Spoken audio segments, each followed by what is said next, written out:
Ibinida ng mga taga-Calamba sa Laguna ang kanilang higanteng Christmas tree, tad ng mga ilaw at palamuti. Mula sa Laguna, nakatutok live si Jamie Santos. Jamie! Mel, Paskong-Pasko na nga dito sa Calamba, Laguna. Sinidihan na kasi ang mga ilaw ng kanilang giant Christmas tree. Nagningning ang paligid ng Town Plaza ng Calamba, Laguna nang sindihan ang kanilang giant Christmas tree. Kumukutita pang mga ilaw at palamuti sa Christmas tree na ito na may taas na 90 feet. Sa laki ng Christmas tree, kinailangan ng 200 metro ng plexilight para mabalot ito ng liwanag. Talagang pinaghirapan at pinaghandaan daw ang paggawa rito. Tinadtad ito ng 100 star-shaped Christmas decor, 50 angel decor at iba't ibang hugis ng palamuti. Napili raw nila ang mga palamuti bilang simbolo ng liwanag. Bukod pa sa sayang na idudulot sa bawat puso ng Pilipino kapag nakakakita ng Christmas tree. Sinisimulan namin dito pagdating ng Pasko, magkakasama-sama, nagkakaisa, nagkakapit-busy kami. At kung ano man yung nagiging problema, kami naniniwala na hindi naman maaaring yan lumampas pa dun sa Tuwang-tuwa naman ang mga residente. Nakakaramdam na po kami ng bagong pag-asa po para sa pagdating po ni Jesus. Mapanood yung pagtisindi niya. Banding na rin po. Mel, may mga grupo ng batang naka-costume na Santa Claus ang magtatanghal at magdadagdag kulay sa gabi ngayon. At simula bukas, sunod-sunod na ang kanilang mga Christmas presentation dito sa plaza na tatagahan hanggang December 22. Iba't ibang gimmick raw ang maaaring asahan ng mga taga-Calamba. At sa last day ng kanilang Christmas presentation, isang magarbong fireworks display ang dadagdag sa kanilang masayang pagsalubong sa Pasko. At yan ang latest mula rito sa Calamba, Laguna. Balik sa iyo, Mel. Maraming salamat sa iyo, Jamie Santos. Si Mel Tiangco, ang inyong kapusong totoo.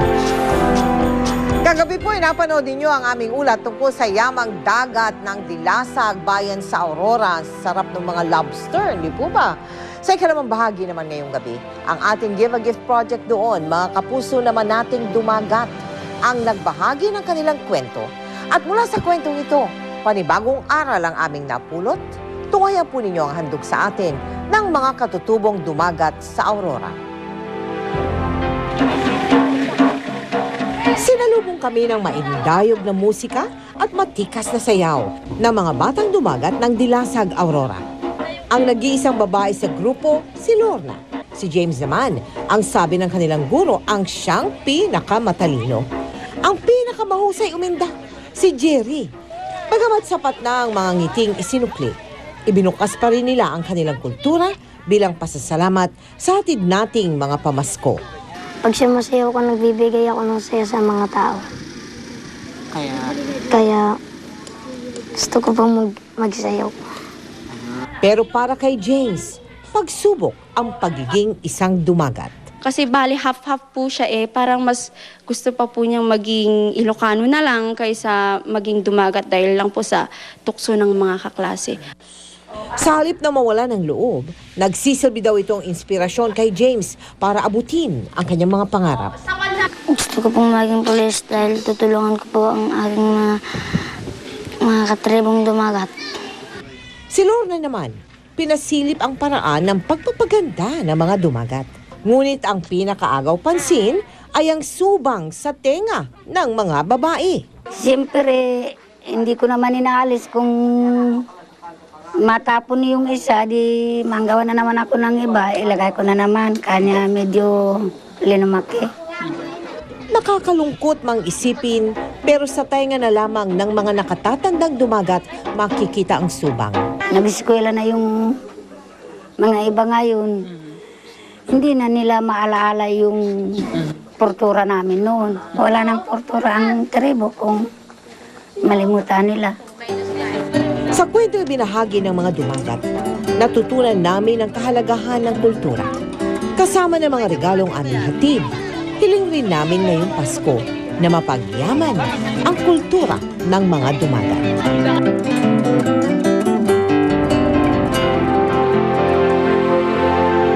Maraming salamat po sa pagkakataong mas makilala ang ganda ng inyong kultura.